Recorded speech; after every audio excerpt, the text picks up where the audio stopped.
On connaît tous Fanta, mais connaissons-nous vraiment son histoire? Alors perso, je croyais un petit peu connaître leur histoire, mais quand je me suis renseigné, je me suis rendu compte que j'y connaissais rien du tout, et on va le découvrir ensemble. D'ailleurs, pour ceux qui viennent d'arriver sur ma chaîne, bienvenue. Moi c'est Badgis, et j'espère que vous êtes prêts à découvrir l'histoire des objets et des marques de notre quotidien. C'est un petit peu le but de la chaîne en fait.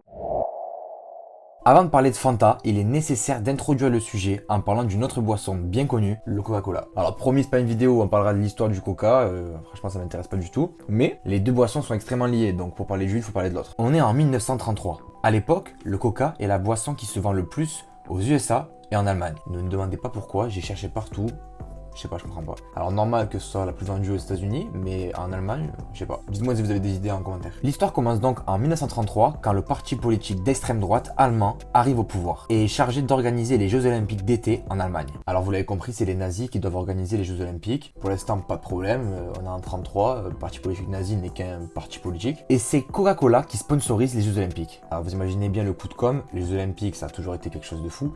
Mais à l'époque, il n'y a pas beaucoup de choses à regarder à la télévision. Et là, il y avait 4000 athlètes, 49 pays représentés. Si tu veux vendre ta boisson, c'est là-bas qu'il faut être. On voyait le logo Coca-Cola partout et c'est un énorme coup marketing. Mais le problème, c'est la guerre. Quelques années plus tard, la guerre éclate et Pearl Harbor, la base militaire américaine, est attaquée. Et comme Coca-Cola Company est une entreprise américaine, ils vont décider d'arrêter de vendre du Coca en Allemagne. Et c'est fini, on parlera plus de Coca. Donc c'est un contexte plutôt particulier pour la création d'une boisson. L'existence de Fanta, on la doit à un seul homme, Max Kay. À l'époque, il est le PDG de la filiale allemande de Coca-Cola et a dû réagir très vite quand Coca arrête de se vendre en Allemagne. Alors dans la vidéo, on ne parlera pas de ses opinions politiques, mais ce qui est sûr, c'est qu'en tant qu'homme d'affaires, il est important pour lui de continuer à vendre des produits. Ça veut donc dire que très vite, Max a dû trouver une alternative. Il décide donc de créer une autre boisson pour remplacer Coca. Mais attention, en temps de guerre, on a peur des pénuries et on ne peut pas utiliser n'importe quel produit. Et Max va devoir être très inventif. Il demande donc à ses chercheurs de prendre des déchets pour créer une nouvelle boisson. Alors c'est vraiment des déchets. Quelque chose qui devait être jeté, ils l'ont pris, ils ont fait une boisson avec. Les chercheurs de Coca ont dû utiliser du petit lait et de la pulpe de pomme qui devait être jetée après avoir créé du jus de pomme. Donc vous imaginez, on crée du jus de pomme avec des pommes et le reste du résidu de pomme, on va l'utiliser au lieu de jeter pour créer une nouvelle boisson. Il décide de rajouter du gaz carbonique pour rendre cette mixture gazeuse et créer un soda. Alors un soda au fromage, personne va kiffer, mais on est en temps de guerre, les gens ont faim, ont soif, et surtout, la grande force de la boisson, c'est qu'elle était sucrée. Et le sucre en temps de guerre, c'est pas des choses très répandues. Les familles allemandes achètent du Fanta pour en boire, mais aussi pour l'utiliser comme additif. Ça servait de sirop, de base pour faire des soupes, et même de dessert. Mais maintenant qu'on a créé une boisson, il faut lui créer un nom. L'origine du nom Fanta est donc basée sur l'association de plusieurs mots, fantasy et fantastique. Et vous l'avez compris, le début des deux mots, c'est Fanta. C'est comme ça que le Fanta est né. C'est donc la création de Fanta. D'ailleurs, quand on regarde la boisson aujourd'hui, je trouve que ça inspire toujours la joie de vivre, le sourire, le soleil. Même en termes de couleurs, on est toujours sur des choses très colorées. Dès 1943, pourtant en pleine guerre mondiale, c'est plus de 3 millions de caisses de boissons qui sont vendues. On peut dire qu'il a eu une excellente idée. Mais 2 ans plus tard, c'est la fin pour Fanta. Car suite à de trop grandes pénuries et la fin de la Seconde Guerre mondiale, l'Allemagne doit être reconstruite et la production ne peut plus être gérée. Alors pas de stress, la vidéo n'est pas finie, ce n'est pas l'histoire de Fanta qui s'arrête là. Enfin c'est la fin du Fanta, mais le Fanta qu'on connaissait à l'époque. La production de Fanta redémarre en 1955, quand Pepsi commence à faire peur à Coca. Alors ça on le voit très souvent dans le monde du business, quand il y a un concurrent qui arrive sur le marché, souvent ça va pousser les concurrents à se battre. Et généralement dans un cadre légal, quand on se bat, on crée des nouveaux produits.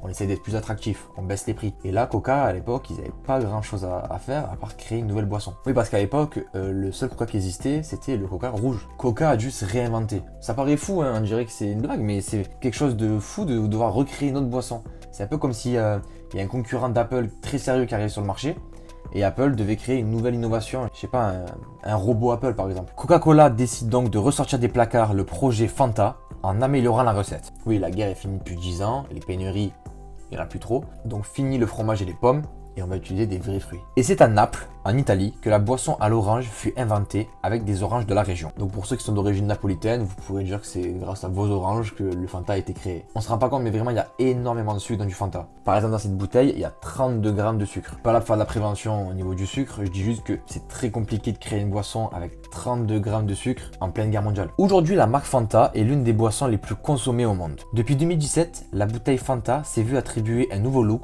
tout frais et une saveur encore plus fruitée. Quand on voit ça et ça. Je sais pas si vous vous rappelez, mais à la base, il y avait que des boissons comme ça. Et là, de plus en plus, on voit des canettes fines. Et je pense que dans 20 ans, il y aura plus du tout de canettes comme ça. En résumé, Fanta est une boisson créée pour pallier à un manque. D'ailleurs, dans le monde du business, on dit qu'à chaque fois qu'il y a un manque, il y a une opportunité de créer. Mais là, pour le coup, Max Case, il a bien prouvé. Une boisson à base de reste, et aujourd'hui, la boisson fait partie des sodas les plus vendus au monde. D'ailleurs, Fanta reste un atout très fort pour Coca. Oui, parce que Coca lutte toujours contre Pepsi. Je pense que c'est vraiment les deux marques qui se battent le plus depuis autant d'années. D'ailleurs, je sais pas si vous l'avez remarqué, mais pour chaque boisson, il existe des alternatives Pepsi ou Fanta. Par exemple, pour Coca, il y a le Sprite.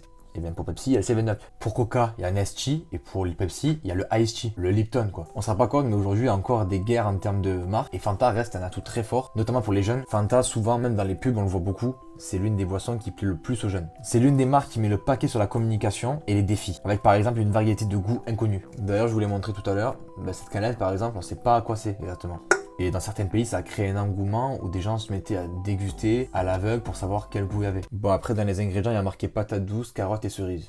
Donc je pense qu'on sait un petit peu à quoi c'est. Et il existe plus de 70 déclinaisons de saveurs pour Fanta. En voilà quelques-unes. Et je pense que Fanta n'a pas fini de surprendre. Alors c'est tout pour cette vidéo. J'espère qu'elle vous aura plu, j'espère que vous avez apprécié l'histoire. Et si c'est le cas, n'hésitez pas vraiment à vous abonner, à liker la vidéo, à la partager, à commenter. Faites-moi péter la chaîne YouTube les gars. Si j'ai créé cette chaîne, c'est parce que je veux parler de toute l'histoire des objets qui nous entourent. Parce qu'on se rend pas compte, mais il y a des histoires passionnantes dans nos frigos, dans nos étagères. Il y a plein de choses à raconter sur plein de choses. J'ai toujours eu ce truc pour me passionner des choses simples. Mais là où certains vont voir juste une boisson, mais vous vous rendez compte, il y a une histoire à raconter, il y a un contexte géopolitique compliqué, il y a des milliards de dollars en jeu, des combats entre deux marques incroyables. Donc voilà un petit peu l'objectif de la chaîne, c'est de parler un petit peu de toutes ces histoires-là.